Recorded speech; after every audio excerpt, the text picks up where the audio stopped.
اور اللہ نے فرمایا مجھے میری عزت کی قسم جنت الفردوس میں بخیل داخل نہیں ہو سکتا.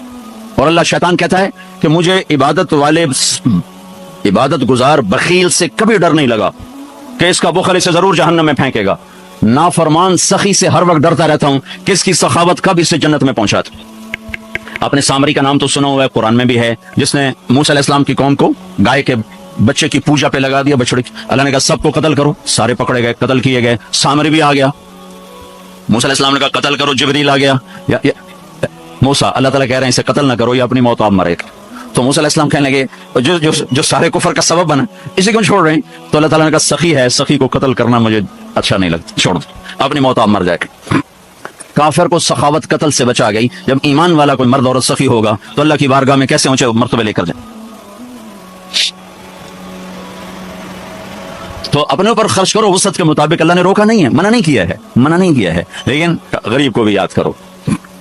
زکوٰۃ کو فرض قرار دیا اور آپ نے فرمایا جس نے مزدور سے کام لیا اور اس کو مزدوری نہ دی, یہ تمہارے کراچی میں ہر وقت ہو رہا ہے, ہر جگہ ہو رہا ہے.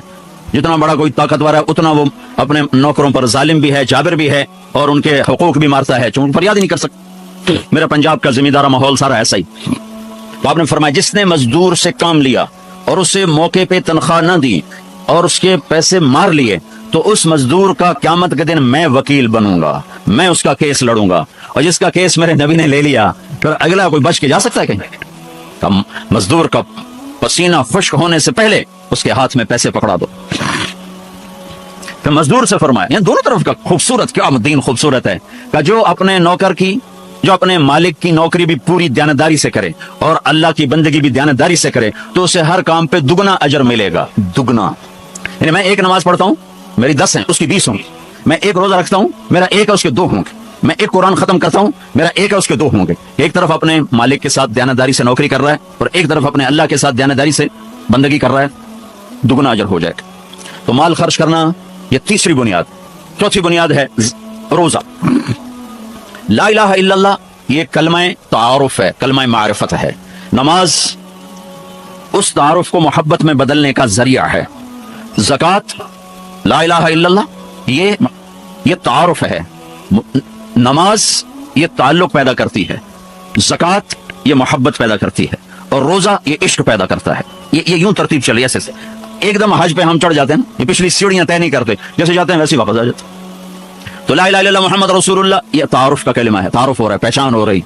جیسے میرا باپ کا ایک تعارف ہو رہا ہے, چہروں سے ہم پہچان رہے ہیں ایک دوسرے کو, کسی کو ہم نام سے پہچانیں گے, پھر ملتے رہیں گے تو تعلق بن جائے گا, ایک دوسرے پر خرچ کریں گے تو وہ محبت بن جائے گی. تو لا الہ الا اللہ محمد رسول اللہ یہ کلمہ معرفت ہے, پہچان. نماز اس معرفت کو تعلق میں بدلتی ہے, اور پھر زکوٰۃ اس تعلق کو محبت میں بدلتی ہے. پھر محبت کو آگے پروان چڑھا کے عشق تک پہنچانا ہے تو اس کے لیے بھوکا پیاسا رہنا اس کا لازمی امر ہے. تو اس کے لیے روزہ رکھا گیا کہ روزے رکھ, اللہ کے لیے بھوکا بھی رہے اور پیاسا بھی رہے. اب یہ بھوک اور پیاس مل کر اس کے اندر ایک عشق کی آگ لگاتی ہے. پھر یہ عشق مجبور کرتا ہے کہ محبوب کو دیکھو تو صحیح, اس کا دیدار تو کروں, اور نہیں تو اس کے گھر کا دیدار کروں, کہیں تو نظر آئے, کہیں تو کوئی آثار دیکھوں. تو پھر اس کے لیے بلایا گیا کہ اب آؤ والہانہ عاشقانہ مجنونانہ. چونکہ جو عاشق ہوتا ہے وہ زیب و زینت سے بے نیاز ہوتا ہے, وہ تو دیوانوں کی طرح آتا ہے. لہٰذا کہا بھائی دیوانوں کی شکل بناؤ, ٹوپی اتار دو, خوشبو پھینک دو, کنگھی پھینک دو, کفن پہن لو, جوتا بھی ایسا ہو کہ صرف تمہیں گرمی سے بچائے, سردی سے بچائے, اور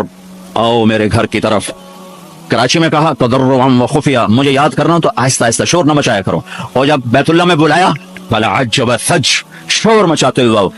دیوانے شور مچاتے ہوئے پہچانے جاتے کہ دیوانہ ہے, بڑا سنجیدہ ہوتا, بڑا عقل مند ہے, کہ نہیں عاشق بن کے جانا ہے. عاشق ہوں میں عشق کما میں, یہ میری زبان کی شاعری ہے, تو میں مزہ آئے نہ آئے مجھے مزہ لینے دو. عاشق ہوں میں عشق کما میں, دل رکھیں وانگ پہاڑاں ہو, سہ سہ بدیاں ہزار غلام ہیں, کر جانے باغ بہاراں ہو. منصور جے چک سولی دتے جڑے واقف کل اسراراں ہو. سجدے سر چائیں نبا ہو توڑے کافر کہن ہزاراں ہو. عاشق سوئی حقیقی جڑا قتل معشوق دے مننے, سر نو جوڑے تے مکھ نہ موڑے, ہمیں 100 تلواراں کھنے. سچا عشق حسین علی دبا ہو, سر دتے تے روز نہ بننے. یہ حج ہے, یہ حج ہے.